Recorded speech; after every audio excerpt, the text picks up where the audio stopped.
Muy bien, vamos a comenzar entonces hoy, ahora sí, el estudio, como debe ser, en la Mishnah que está en la página 27b, que es donde nos quedamos ayer. Cualquier material derivado del árbol no se puede encender con él las mechas para Shabbat, salvo el pishtán, a excepción del lino, cuyos derivados sí están permitidos. ¿Por qué? Porque los materiales que vienen de los árboles no absorben bien el aceite y no producen una buena combustión. Sin embargo, el pishtán, el lino, sí que absorbe bien el combustible y sí que permite una buena llama. El temor siempre es shemayate, es decir, que a causa de que no está ardiendo bien, la persona venga a mover la vela para conseguir una mejor luz. Mejor el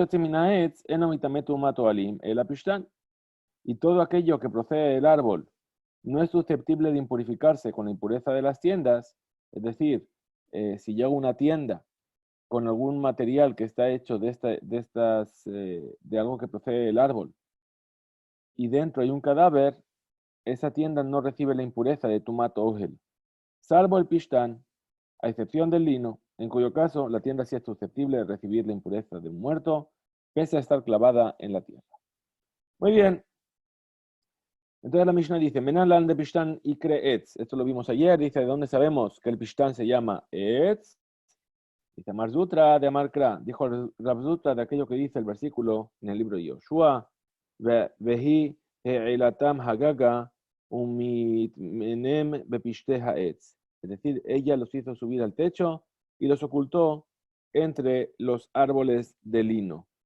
Bien, entre los linos del árbol. Bien, es la historia de los espías que mandó Yoshua a la ciudad de Jericó y cómo Rahab los escondió en el techo y ahí dice entre los linos del árbol. Es decir, que ahí se considera que el lino también se llama árbol. Y dice, Beyatimina etz, enomitamente alim. Entonces seguimos ahora con la segunda parte de la Mishnah. Y dice, y aquello que sale del árbol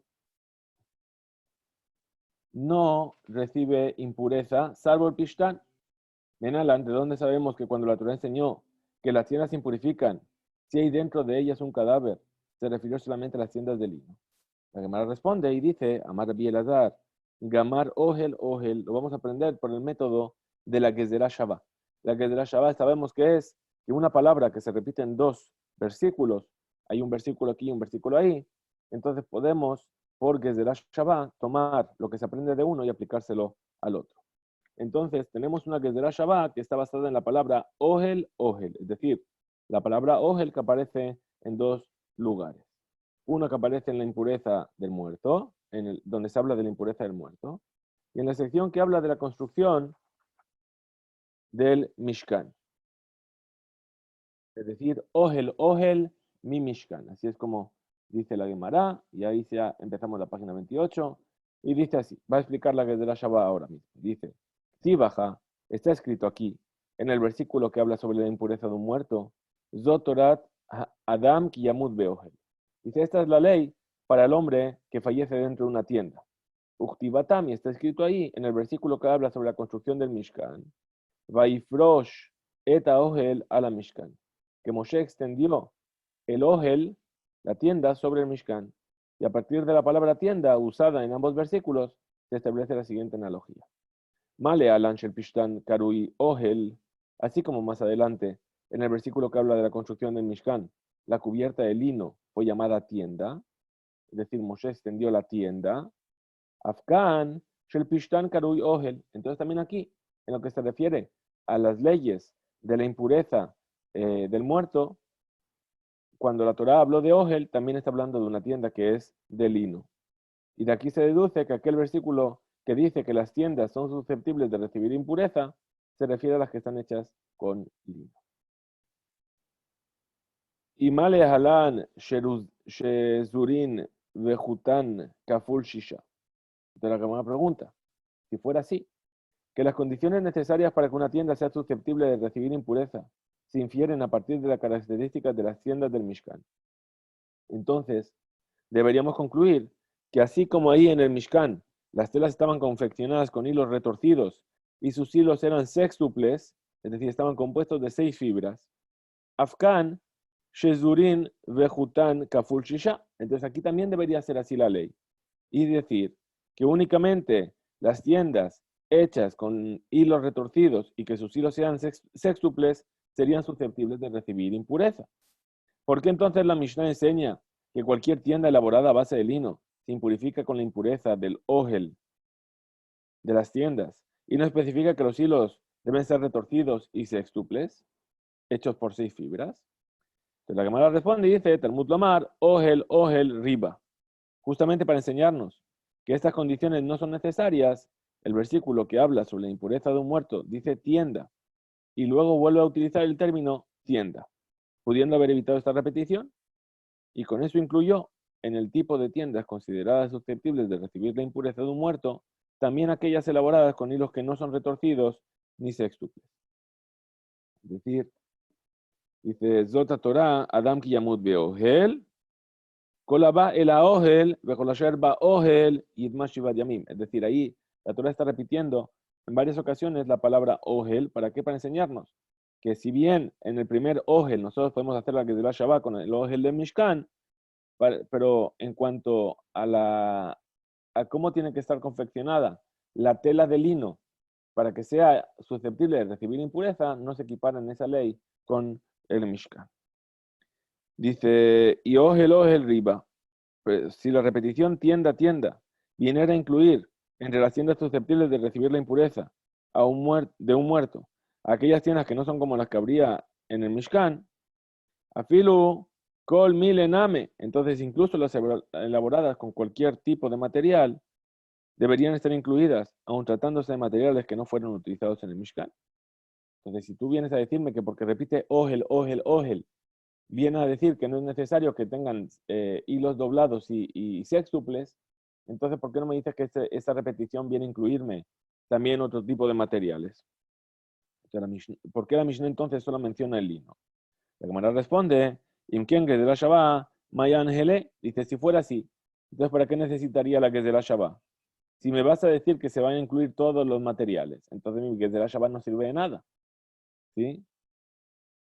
Obviamente esa Gezerah Shabbat nos indica que debemos extrapolar el asunto de las tiendas solo a partir de los materiales que había en el Mishkan.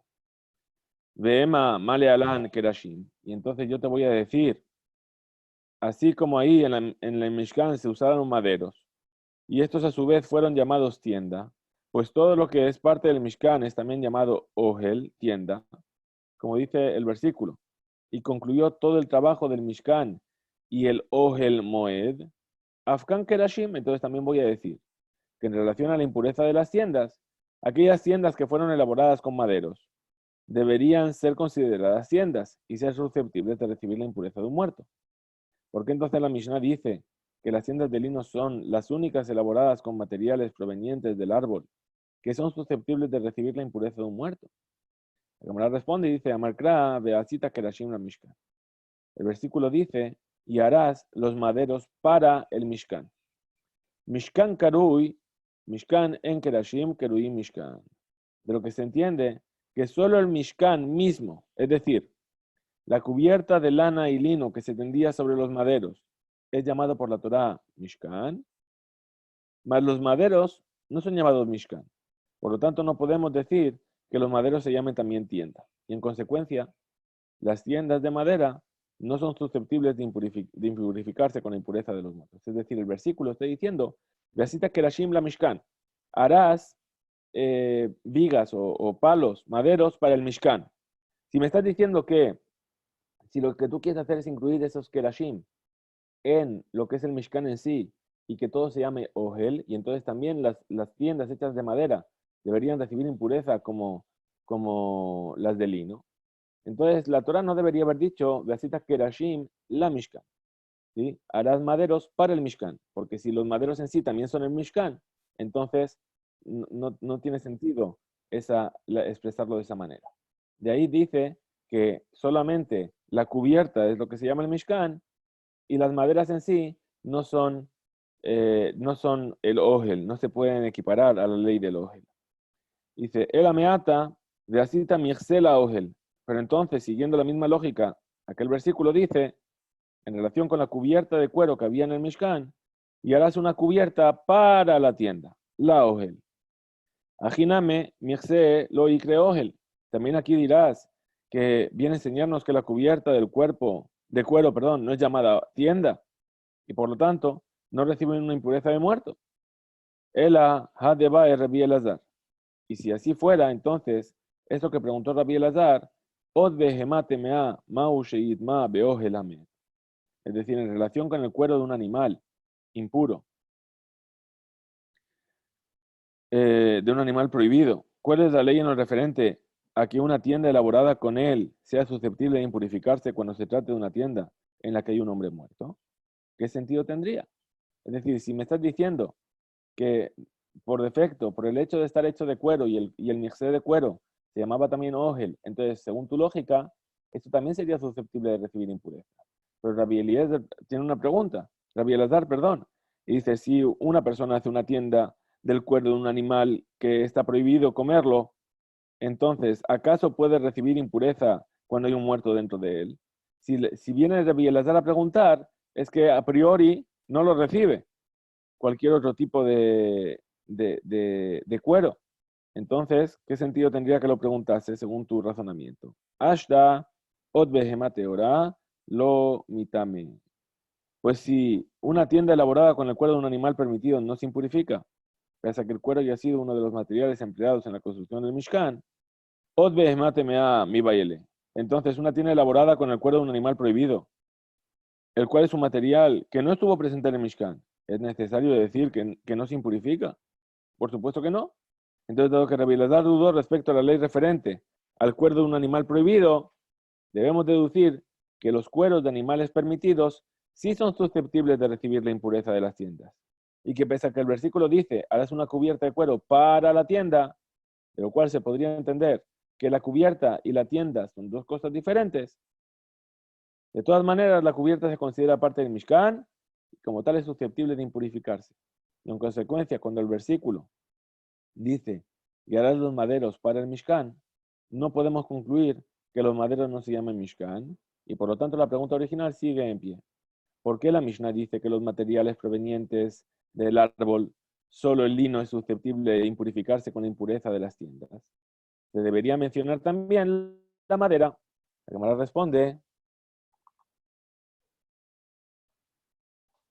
Gemara responde, y dice, Shane Hatam de Hadar Ahadre Kra. Dice, en realidad, la deducción por la cual concluimos que los maderos no son llamados Mishkan, sí es correcta. Y sobre aquello que preguntas anteriormente, a partir del versículo que habla de los cueros, debemos decir que allí, en ese caso es distinto. Pues después, otro versículo volvió a incluirlo. Entre aquello. Perdón, un segundo.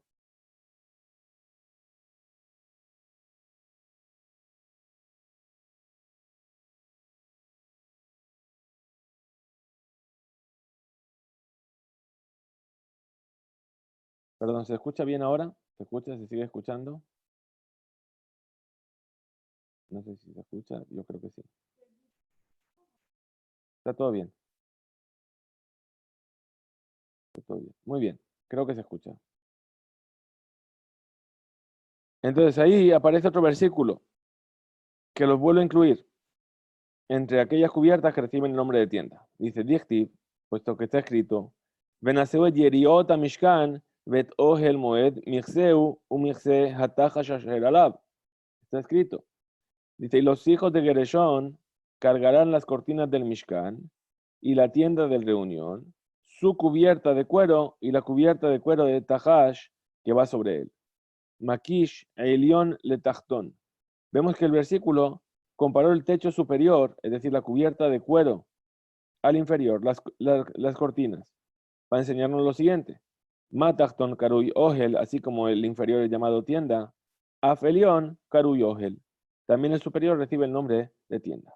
Por lo tanto, dado que la cubierta de cuero también recibió el nombre de tienda, aprendemos que el cuero es un material susceptible de recibir la impureza de las tiendas, a diferencia de los maderos, ya que el versículo dio a entender que no son considerados parte del Mishkan.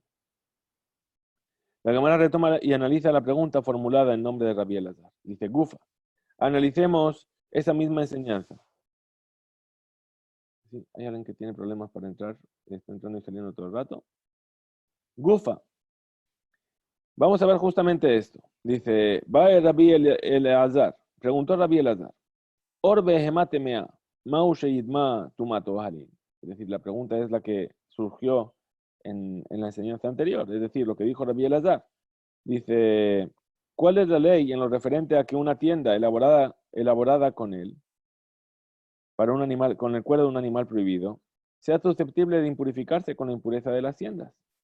La primera pregunta, Maika mi baile, ¿cuál era precisamente su duda? Si el mismo Rabbi Elazar dedujo las leyes aplicables a la impureza de las tiendas a partir de los materiales utilizados para la construcción del Mishkan, y ahí no se usaron animales prohibidos. Amar Rabada Baraba, respondió Rabada Baraba, Tahash Shayabime Moshe Kamibaele. En realidad, Rabbi Elazar tenía una duda sobre el animal llamado Tahash, que existió en la época de Moshe Rabén, cuya piel fue utilizada para fabricar una de las cubiertas del Mishkan. ¿Tamé allá o tajor allá? Es decir, ¿ese animal era tamé o era tajor? ¿Era un animal prohibido o permitido? La Gemara resuelve la duda. Amar Rabbi Yosef, Mai tibaele tanena. Dijo al respecto Rabbi Yosef, ¿qué duda podría tener Rabbi Elazar al respecto? Si ya se enseñó en una vereitá acerca de la construcción del Mishkan, y dice, Lo uksheru limlechet shamaim el ahor behemate ora bilbal. Es decir, dice esa vereitá, no fueron considerados aptos para la labor divina más que los cueros de un animal permitido. Por lo tanto, forzosamente, el tajash no puede haber sido un animal prohibido, pues su cuero se utilizó para hacer una de las cubiertas del Mishkan. Metiv Rabiaba, objetó Rababa a partir de la siguiente vereita. Rabbi Yehuda Omer, Shene Mirsaot Hayu. Rabbi Yehuda dice, en realidad había dos cubiertas independientes en el Mishkan, en la parte superior del Mishkan, que estaban dispuestas una sobre la otra. Una estaba hecha a base de cueros de carneros teñidos de rojo, y otra estaba hecha de pieles de tejashim. Rabbi Nehemia Omer, Mirse Ejadaya. Rabbi Nehemia por su parte dice que había una sola cubierta, compuesta por dos piezas unidas entre sí, una de cueros de carneros teñidos de rojo y otra de cueros de tajash. Vedome kemin tela ilan. Y era similar a una tela ilan. ¿Qué es una tela ilan? Es decir, aquí dice, el que cuelga de los árboles. Tela talui beilán, que es un animal prohibido de la familia de los felinos y de piel manchada con distintos colores, ¿sí? Como podría ser a lo mejor un guepardo o un tigre o algo así. Entonces dice, ya, y Rababa concluye su objeción y dice, Veja tela ilán tamehu, y aquí que el tela ilán es un animal prohibido. Es decir, no es un animal kasher. Bien, debe ser, sí. La Gemara responde y dice, aquí que amar, que min tela ilán hu.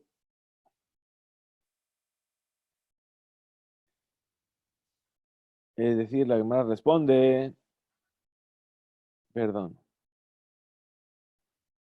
Esto es lo que la última veraitá quiso decir.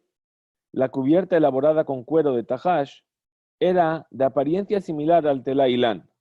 Yeshbo gevanim harbe, pues tenía muchos colores, tal como la piel de ese animal. Veló tela ilán, pero no era realmente el tela ilán. Es decir, se parecía al tela ilán en el aspecto de que su piel tenía muchos colores, pero no está diciendo que era el tela ilán. De ilu atamtame veajatahor, pues ahí en ese caso se trata de un animal que es prohibido, mientras que aquí, con relación a la construcción de Mishkan, se trata del tajash, un animal permitido. La Gemara presenta una prueba de dicha respuesta. Amar Rabbi Yosef, Yahi Hainu de Metargeminan Sasgona.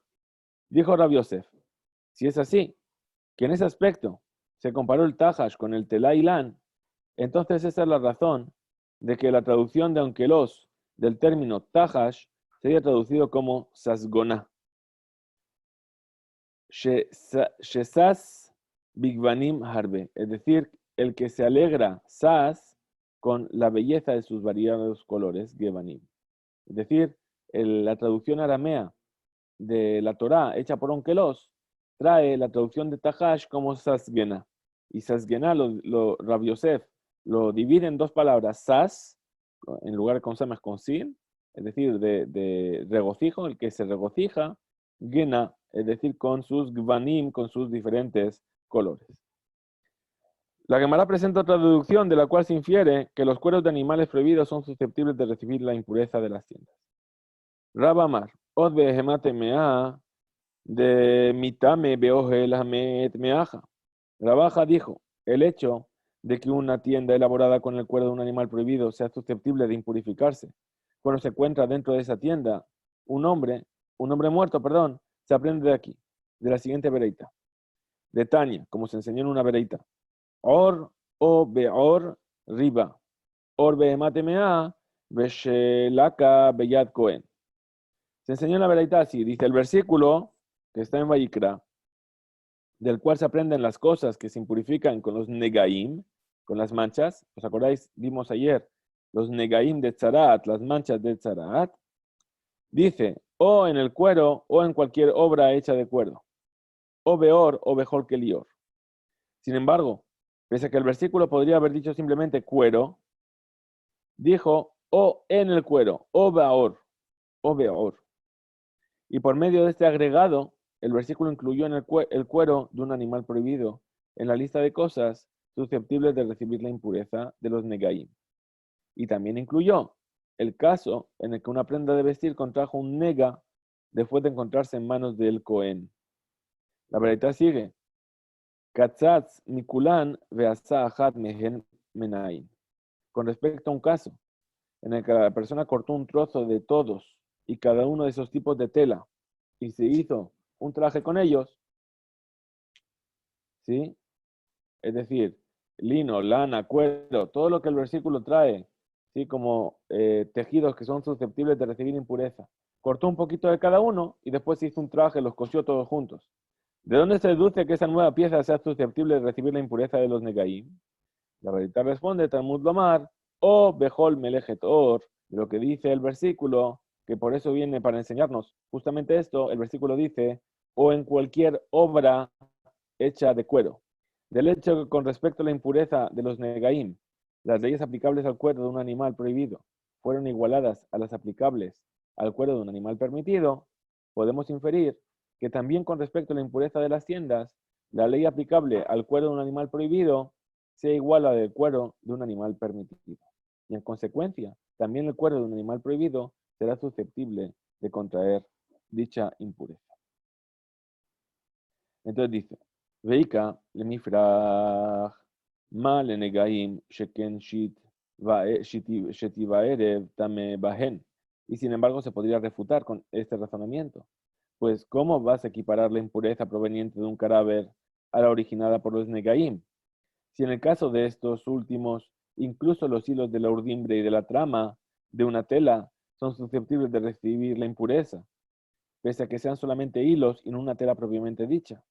Quizá sea precisamente ese aspecto particular de los negaim, que incluso los hilos reciben impureza, la razón de que también los cueros de un animal prohibido sean susceptibles de recibir impureza. Sin embargo, este aspecto particular no existe en lo que respecta a la impureza de las tiendas, por lo que quizá los cueros de animales prohibidos no se impurifican con ella. Es decir, hay una diferencia en el hecho de que incluso la urdimbre y la trama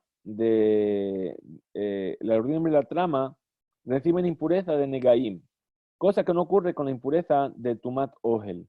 Entonces, a lo mejor por eso yo puedo equiparar los cueros de un animal prohibido con los de un animal permitido en cuanto a la impureza de negaim, pero no tengo suficientes argumentos para equipararlos en cuanto a la impureza de ohalim, de tumat ohel.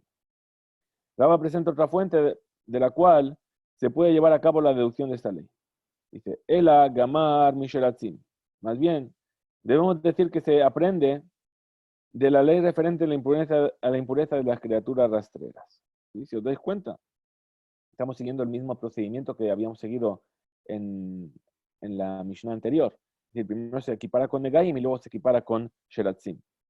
Dice de Tania, Or en li ela or behemate ora. Pues enseñó en una vereita. Cuando el versículo que está en Vayikra dice todo aquel sobre lo cual caiga un pedazo de cualquiera de estos reptiles, estando estos muertos, se impurificará, ya sea que se trate de cualquier clase de utensilio de madera o vestimenta o cuero. Así dice el libro de Vayikra. Entonces, cuando el versículo que habla sobre aquellas cosas que son susceptibles de recibir la impureza de las criaturas rastreras, dice cuero, or, no tengo más que una fuente para aprender que el cuero de un animal permitido es susceptible para impurificarse. Es decir, si solamente dice or, voy a tomar en cuenta solamente el animal permitido. Or behemate mea menaim. Y ahora, entonces, el cuero de un animal prohibido, ¿de dónde yo aprendo que también recibe ese tipo de impureza? ¿De dónde se deduce? Talmud Lomar o or. Es decir, el versículo que para enseñarnos eso dice o cuero, es decir, mejor que li etz o beged o or, debería haber dicho or solamente, pero dice o or. Entonces, del hecho de que dijo o cuero, pudiendo haber dicho solamente cuero, y dado que con relación a la impureza de las criaturas rastreras, la ley aplicable al cuero de un animal prohibido es similar a la que se aplica al cuero de un animal permitido, de la misma manera podemos decir que en lo que respecta a la impureza de las tiendas, la ley aplicable a los cueros de un animal prohibido será similar a la del cuero de un animal permitido. Según lo cual, tanto una tienda elaborada con el cuero de un animal permitido como una elaborada con el de un animal prohibido se impurificará cuando haya muerto, o cuando haya un muerto, perdón, en su interior. La Raba presenta una refutación también para este argumento. Es decir, ¿qué va a decir ahora? Que la Tumat Met, que la Tumat Ohel, no es similar a la Tumat de Sheratzim. Dice, Ikale mi prach. Male Sheratzim Sheken Metameim Bekeadasha. Sin embargo, yo te podría refutar lo siguiente, dice Raba. ¿Cómo vas a asemejar la impureza proveniente de un cadáver, la cual se transmite solo cuando hay al menos un kazait de la carne de un muerto, a la de las criaturas rastreras? Si estas últimas transmiten impureza, incluso cuando hay de ellas solamente un pedazo del tamaño de una lenteja. Quizás sea precisamente ese aspecto particular la razón por la cual también los cueros de un animal prohibido son susceptibles de recibir la impureza de los sheratzim. Y Raba continúa con su análisis y responde, Negaim yojihu. ¿Sabes qué? Yo te voy a traer una prueba. La prueba que el caso de los Negaim va a demostrar que no es ese aspecto particular que existe con relación a la impureza de las criaturas rastreras, que un pedazo del tamaño de una lenteja es suficiente para transmitirla, el que provoca que los cueros de animales prohibidos sean susceptibles de recibir la impureza. Pues los Negaim no transmiten impureza a partir del tamaño de una lenteja, sino que es necesario que tenga un tamaño mayor a un gris, es decir, 19 lentejas, y aún así se impurificarán, sí, ¿verdad?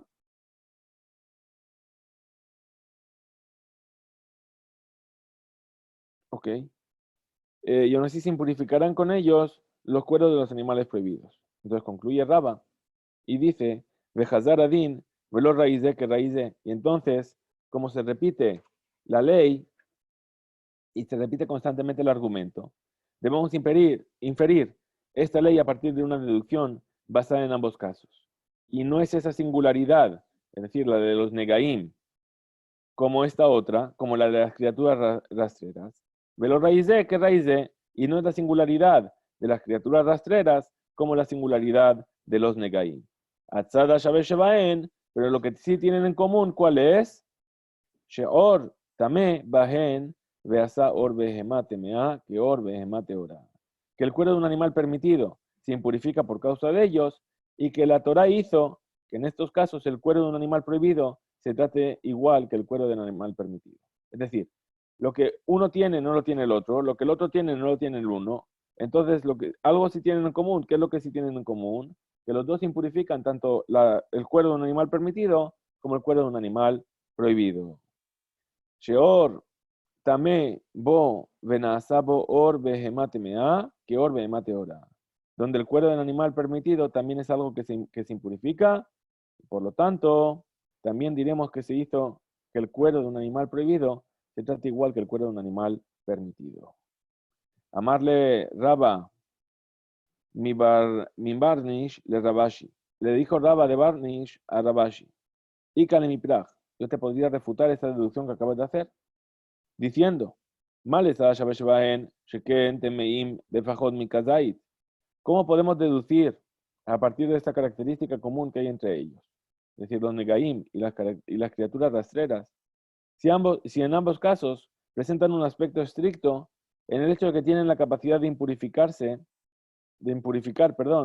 pese a que tengan un tamaño de menos de una aceituna, es decir, el volumen de una aceituna.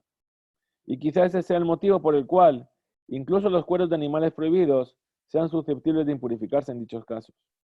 Tomar, bemet, metame el abekazait. ¿Acaso puedes decir lo mismo con respecto a la impureza del cuerpo de un hombre muerto, el cual no impurifica sino a partir del tamaño de una aceituna? La Gemara presenta una fuente distinta para deducir que los cueros de animales prohibidos son susceptibles de impurificarse con la impureza de las tiendas. Él amar Raba mi Barnish. Entonces, más bien, dijo Raba de Barnish. Y ahí pasamos a la Mudbet que tenemos aquí. Y dice así. Atia Bekalbahomer Minotza Shelizim. Se aprende por Kalbahomer, ya sabemos lo que es el Kalbahomer. Se aprende por Kalbahomer de la ley que se aplica a una vestimenta hecha de pluma de cabra. She'en mitame benegaim metame beojelamet, la cual no se impurifica por las manchas de negaim, por impureza de negaim. Y sin embargo, una tienda elaborada con pluma de cabra sí se impurifica cuando se trata de una tienda en la que hay un muerto.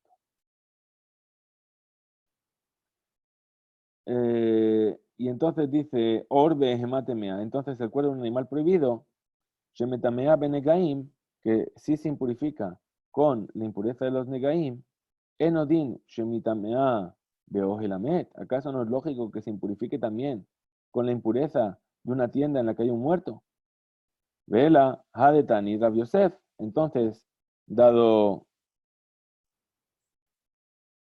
que el cuero de un animal prohibido es susceptible de impurificarse con la impureza de las tiendas, esa braita que enseñó Rav Yosef más arriba, Lo Sherub Mlechet Shamaim, Ela Orbe Hemate Ora Bilbad, que no fueron considerados como materiales aptos para la labor divina, más que los cueros de un animal permitido. Lema y el Jeta, ¿para qué alajá tiene relevancia? Pues ya que no podemos decir que Rav Yosef lo haya enseñado para deducir que el cuero de un animal prohibido no es susceptible de impurificarse con la impureza de las tiendas, y tampoco tiene sentido decir que solo viene a relatar lo que ocurrió en el Mishkan, un hecho pasado que no tiene una repercusión alágica para nosotros. Debemos suponer forzosamente que esa variedad tiene relevancia para otra alhaja. Y la Gemara responde, Litfilin, esta variedad que dijo Rav Yosef tiene relevancia para las leyes de los tefilín, cuya escritura es considerada una labor divina, y nos enseña que deben estar escritos sobre un pergamino hecho de cuero de un animal permitido. Y la Gemara objeta, tefilín, behedia, activ, veu. Dice, sobre el pergamino de los tefilín está escrito claramente en el versículo, Leman tiye Torat Hashem befija, para que la Torah de Hashem esté en tu boca. Y ahí dice, explica nuestros sabios y dicen, min hamutar befija, de aquello que está permitido que entre en tu boca para comer, es decir, de animales que están permitidos. Y si esa fuera la ley de la veredad que nos viene a enseñar, esta habría mencionado explícitamente ese versículo. Por lo tanto, sigue en pie la pregunta. ¿Para qué alajá tiene relevancia la veredad que enseñó Rav Yosef sobre que los materiales que se utilizaban para el Mishkan eran únicamente materiales permitidos? Ela leorán, más bien la veredad viene a enseñarnos la ley referente a su cuero, el de los tefilín, con el que se fabrican las cajas donde se ponen los pergaminos, el cual debe provenir de un animal permitido. Y esto no lo podríamos haber aprendido del versículo de la Torá. Del versículo de Torah Hashem me fija, que la Torah Hashem está en tu boca.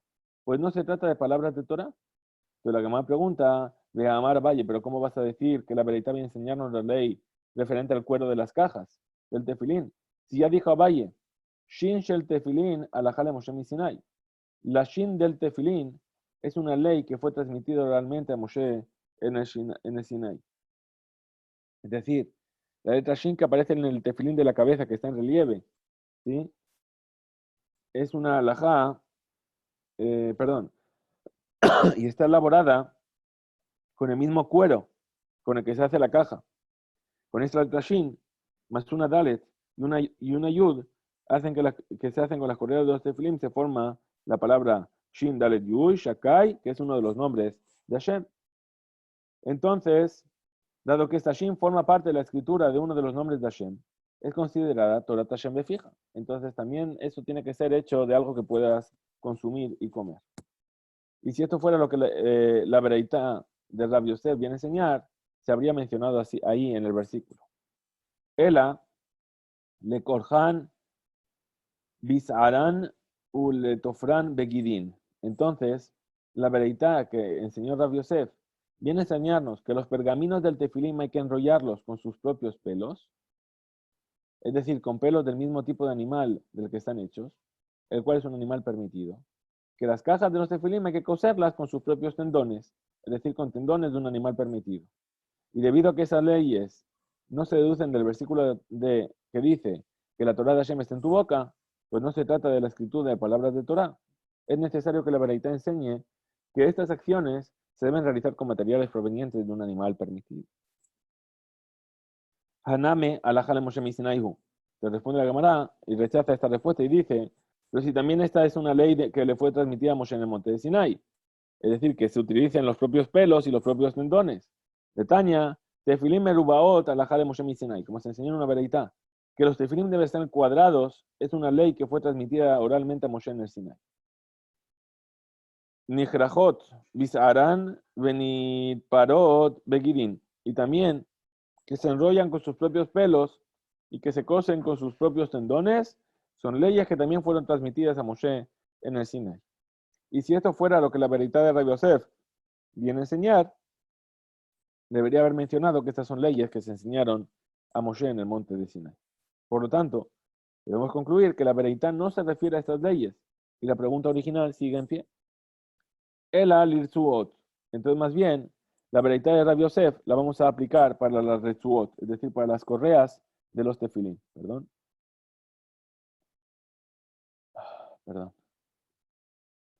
Para las retzuot. Estamos por aquí. Retzuot. Veamar Rabbi Ishak. Entonces dice, la Gemara pregunta, dice, pero ¿cómo vas a decir que la vereita viene a enseñarnos sobre las retzuot, sobre las correas, el cuero de las correas? Si Rabbi Ishak dijo, retzuot shechorot alajale Moshe Sinai, que las correas son negras, es una ley que fue transmitida oralmente a Moshe en el monte de Sinai. Y debemos suponer que tal como le fue transmitido que las correas deben ser negras, asimismo se le transmitió que deben ser elaboradas con el cuero de un animal permitido. Responde la Gemara, Nehi digmire shehorot tehorot migmire. Dice, si bien recibimos por tradición oral que tienen que ser negras, ¿acaso el hecho de que deben ser puras, es decir, hechas con el cuero de un animal permitido, también lo recibimos por tradición oral? Que no. Y eso es precisamente lo que le enseñó la Bereitá que citó Rabbi Yosef, que las correas del tefilim deben estar hechas del cuero de un animal permitido. La Gemara retoma la pregunta que se hizo más arriba sobre si el tahash era un animal permitido o prohibido. Bien, con eso se cerró el tema del tefilín. Quedó claro. Entonces dice, Mai have ala de tahash shayabime Moshe. ¿Qué fue eso que preguntamos anteriormente sobre el tahash que existió en la época de Moshe? Pues dado que hemos concluido que la vereitá de Rabbi Yosef no se refería a la construcción del Mishkan, la pregunta sobre si el tahash era un animal permitido o prohibido queda sin resolver. La Gemara responde, Amar Rabbi Ila, Amar Rabbi Shimon ben Lakish. Dijo Rabbi Ila en nombre de Rabbi Shimon ben Lakish. Omer Haya Rabbi Meir. Es decir, Rabbi Meir solía decir, Tahash Haya Bime Moshe, Beria Bifne Atzma Haya. El animal llamado Tahash, que existía en la época de Moshe, era una especie por sí misma. Era un animal especial, una especie de animal que existió en ese momento solamente.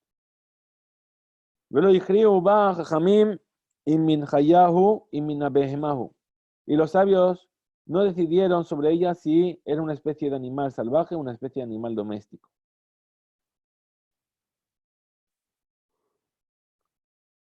Perdón, y Keren, Ajat Haitalo Bemisjo. Y tenía un cuerno, un solo cuerno en la frente. Ulfi Sha'a Nizdaman lo le Moshe. Y se le presentó a Moshe solo temporalmente. Veasami Menu Mishkan. Y Moshe hizo con él el Mishkan, con el cuero. Benignaz, y después de esto, el Tahash fue escondido. Pero la Gemara analiza y dice: mire que Amar Keren Ahat Haitalo Bemisho, Shemaminata Horaya, puesto que está enseñado que Rabbi Meir dijo que el Tahash tenía un cuerno en la frente, deduce a partir de eso que era un animal permitido. Llamar a viuda, pues dijo la viuda: Shor Sheikriv Adam Harishon, Keren Ahat Haitalo Bemisho. El toro que ofreció a Adam Harishon tenía un cuerno en la frente. Shneemar, Betitav la Hashem Mishor par Makrin Fris. Fue dicho en el versículo en Tehilim, en el cual el rey David habla sobre el Corbán que ofreció a Adam Arishon, el sacrificio que hizo Adam Arishon. Y dice así: y será mejor para Hashem que el toro adulto encornado, Makrin y con pezuñas. Y dado que el animal que ofrendó Adam Arishon tenía un solo cuerno, era un animal permitido, un toro, debemos aprender que también el Tahash era un animal permitido. Entonces, la Gemara pregunta, dice: Makrin tarte mashma. Si la palabra encornado da a entender que eran dos cuernos los que tenía. Pero normal es que un animal encornado tenga dos cuernos. O sea, un animal encornado quiere decir que tiene cuernos. Bien, entonces, ¿cómo es que la viuda dedujo que el toro mencionado en el versículo tenía un solo cuerno? La Gemara responde y dice: Amar Rav Nachman bar Yitzhak, Makrin ketiv. Es decir, Rav Nachman bar Yitzhak dijo: la deducción de la viuda se basa en que está escrito Makrin, sin la letra Yud. ¿Sí? Lo cual viene a insinuar que tal como la palabra Makrin, encornado, está escrita carente de la letra Yud, asimismo el toro que ofreció a Adam Arishon tenía un solo cuerno, es decir, que le faltaba una Yud. ¿Bien? ¿Dónde está aquí? Makrin, Makrin, Makrin, Makrin. Bien, entonces aquí es como debería estar escrito Makrin. Y entonces dice,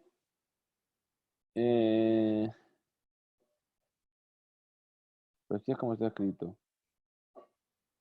Perdón.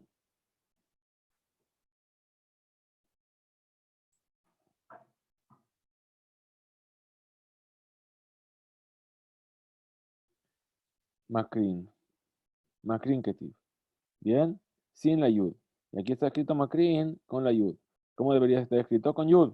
¿Sí? Pero como la Torah lo escribió sin yud, yo aprendo que a ese le faltaba un cuerno. Ahora le dice, Velif shot mine de min behemahu. Y si inferimos a partir de la similitud que hay entre el Tahash y el animal que ofrendó a Adam Rishon, que ambos tenían un solo cuerno, que el Tahash era un animal permitido. Entonces resolvamos también que a partir de eso, que el Tahash era un tipo de animal doméstico, igual que el animal que ofreció Adam Rishon. Y de ser así entonces, ¿por qué los sabios no decidieron si el Tahash era un animal doméstico o uno salvaje? Responde la Gemara que van de Ika Keresh. No lo podemos inferir de ahí, de lo que existe también el Keresh, de Min Hayahu, que es un tipo de animal salvaje. Velet le Ela Hada Keren, y no tiene sino un solo cuerno. Y Kalememar Min Hayahu. Entonces, por lo que también podríamos decir que el Tahash es un tipo de animal salvaje, y por eso los sabios no resolvieron la duda. A partir de lo que la Gemara dice aquí, los Tosafot en el Tratado de Julín, donde dice y el Keresh, preguntaron cómo es posible que la Gemara haya deducido que el Tahash era un animal permitido, basándose en que tenía un solo cuero, igual que el animal que ofrendó a Adam Arishon, siendo que no todos los animales con un solo cuerno tienen las mismas características, como vemos el caso del Keresh, que es un animal salvaje. A consecuencia de esta pregunta, explican los Tosafot que la deducción de que el Tahash era un animal permitido no fue hecha por similitud que hay entre el Tahash y el animal que ofreció a Adam Arishon, sino basándose en lo que enseña la Mishnah en el Tratado de Nidá, donde dice que todos los animales que tienen cuernos, también tienen pezuñas, y por lo tanto son permitidos. Y dado que el animal que ofrendó a Adam Arishon también tenía un solo cuerno, y está permitido, pues era un toro, como dice el versículo, podemos concluir que la regla mencionada en el Tratado de Nidá se aplica también en el caso de animales con un solo cuerno como el Tahash. Bien, muy bien. Pasamos entonces a la siguiente Mishnah. Y dice la Mishnah, Petilata beget shekipelá velo ibhaba. Acerca de la mecha hecha de una prenda que la persona retorció, pero aún no la chamuscó para que prenda bien. Rabbi Eliezer Omer temeahi. Rabbi Eliezer dice, la mecha es susceptible de contraer impureza. Veemat de kimba, y no se puede encender con ella. Rabbi Akiva Omer, teorahi umat kimba. En cambio, Rabbi Akiva dice, es teora, la mecha es pura, es decir, no puede contraer impureza y se puede encender las luces de Shabbat con ella. Dice la Gemara, Bishlama le'inyan tum'a behaplige. Se entiende bien la discrepancia entre Rabbi Eliezer y Rabbi Akiva respecto a la susceptibilidad de la mecha de contraer impureza. Pues la discusión reside en lo siguiente. De Rabbi Eliezer sabar kipul enomoil. Rabbi Eliezer sostiene que el hecho de retorcer una prenda con el fin de convertirla en una mecha no le afecta para que pierda su condición de vestido. Ubemilte kamaita kaima. Y aún se mantiene su estado original de ser susceptible de contraer impureza, como todo utensilio o vestimenta. Rabbi Akiva sabar kipul moil. Rabbi Akiva en cambio opina que el hecho de doblarla sí que es suficiente para que la prenda pierda su condición y ya no sea susceptible de recibir impureza. Betule batel. Y con eso la persona hizo que deje de servir como prenda, por lo que ya no es susceptible de contraer impureza. El aliñana atlaca, bemay pligue. Sin embargo, con respecto al encendido de la lámpara, con esta mecha, sobre qué radica la discrepancia entre Rabbi Eliezer y Rabbi Akiva. Amar Rabbi Elazar, Amar Rabbi Oshaya. Dijo Rabbi Elazar en nombre de Rabbi Oshaya. Vejen Amar Rabada bar Ahava. Y así dijo también Rabada bar Ahava. Ajá beshalosh al shalosh metzumtzamot askinan. Aquí en la Mishnah se trata de un caso en el que la tela de la cual se hizo la mecha mide 3 dedos por 3 dedos exactos, que es la medida mínima que un tejido se considere como un utensilio. Y se trata de un caso en el que Yom Tov cae en la víspera de Shabbat. De Kule Alma, Itlehu de Rabbi Yehuda. Y para comprender sobre qué discuten Rabbi Eliezer y Rabbi Akiva, partimos de que todos, tanto Rabbi Eliezer como Rabbi Akiva, coinciden con la opinión de Rabbi Yehuda, de Amar, quien dijo, Masikin Bekelim, en Yom Tov se puede encender el fuego de un horno con utensilios enteros que sirven, pasamos la página aquí, que sirven como leña. Ve Masikin Beshibrekelim, pero no se puede encender un horno con utensilios rotos si se rompieron en Yom Tov por la prohibición de Nolad, es decir, algo que fue nuevo en Yom Tov. Pues si bien se permite usar como leña utensilios enteros, esta permisión, esta autorización radica en que se los puede mover de su lugar para cualquier otro uso. Sin embargo, los utensilios que se rompieron en Yom Tov se consideran nolad, pues han sufrido un cambio en su forma en pleno Yom Tov, y en consecuencia son calificados por la viudad de Mukse, lo cual implica que se prohíben su uso y su movimiento. De Kule Alma, Itlehu de Ula. Y por otra parte, partimos de que todos, tanto Rabbi Eliezer como Rabbi Akiva, opinan como Ula. De Amar Ula, pues dijo Ula, Hamatlik sarich sheyatlik beroba yotze. Aquel que enciende una lámpara o una luz, una mecha, un fuego, una vela, en la víspera de Shabbat, antes de retirar sus manos, debe asegurarse de encender la mayor parte de la mecha que sobresale de la vela. Ahora volvemos a la Mishnah para explicar la discrepancia. Rabbi Eliezer sabar kipul enomoil. Rabbi Eliezer sostiene que el hecho de retorcer una prenda con el fin de convertirla en una mecha no afecta para que pierda su condición de vestido. De que van de adlik, be, purta. Y en cuanto a la persona enciende en Yom Tov un poco de la mecha al chamuscar, Haviale sheber keli. La está convirtiendo en un utensilio roto durante Yom Tov, pues sus dimensiones disminuyeron por debajo de la medida mínima necesaria para que el tejido se considere un utensilio de 3 dedos por 3 dedos. Vejikamadlik besheber keli kamadlik. Y entonces cuando se sigue encendiendo la mayoría de la mecha que sobresale de la lámpara, como dijo Ula que ha de hacerse, está encendiendo un utensilio roto. que se estropeó en Yom Tov. Y eso está prohibido, tal como dijo Rabbi Yehuda. Rabbi Akiva Sabá, Kipul Mo'il. Rabbi Akiva, por otra parte, sostiene que el hecho de retorcer una prenda sí afecta a la prenda para que pierda su condición de vestido y de keli, por lo tanto, ven Torat Keli Alab, y entonces ya no se llama un utensilio, y entonces, si la mecha se formó antes de Yom Tov, ya no tiene su condición de utensilio. Veji Kamatlik, y por ello cuando la persona enciende en Yom Tov, Be'etz, Be'alma Matlik, se considera que está encendiendo una madera de leña, y no un utensilio roto que se estropeó en Yom Tov, de modo que está permitido encenderla. Entonces la Gemara corrobora esta explicación, y con eso vamos a llegar al final de nuestro estudio de hoy, y dice, Amar Rabbi Yosef, dijo Rabbi Yosef, Hainu ditnena shalosh shalosh me tzumtzamot. Y ahora sé que con referencia a esta Mishnah es que enseñaron mis maestros en una vereitá 3 dedos por 3 dedos exactos. Veló y adena le mayil getá, y no sabía hasta ahora a qué ley hacía referencia esta vereitá. Con esto llegamos al final de nuestro estudio de hoy. Estamos en la página 28. Mañana, Bezrat Hashem, Motzei Shabbat, nos volveremos a encontrar para seguir con nuestro estudio. Bezrat Hashem, que tengamos el mérito de seguir adelante, Hizku ve'imtzu, que todas nuestras palabras de estudio sean para la refuah shlema de todos los jolim de Am Israel. Sí, como mencionamos siempre, entre los enfermos, vamos a mencionar, a Yoab ben Miriam, a Perra bat Esther, Dan ben Beruria, Binyamin, Jacob ben Yitzhak, Nirit bat Esther, Sara bat Vivian, Nina bat Flavia, Jean-Michel ben Rachel, Hannah bat Mariz, Sergio ben Golda, Ariel ben Berajá, Hannah Shlomit bat Abraham, Binyamin ben Abraham y Yehuda Netanel ben Binyamin, entre todos los demás enfermos de Am Israel. Que tengamos todos Shabbat Shalom y nos vemos mañana, Bezrat Hashem. Muchas gracias por estar ahí.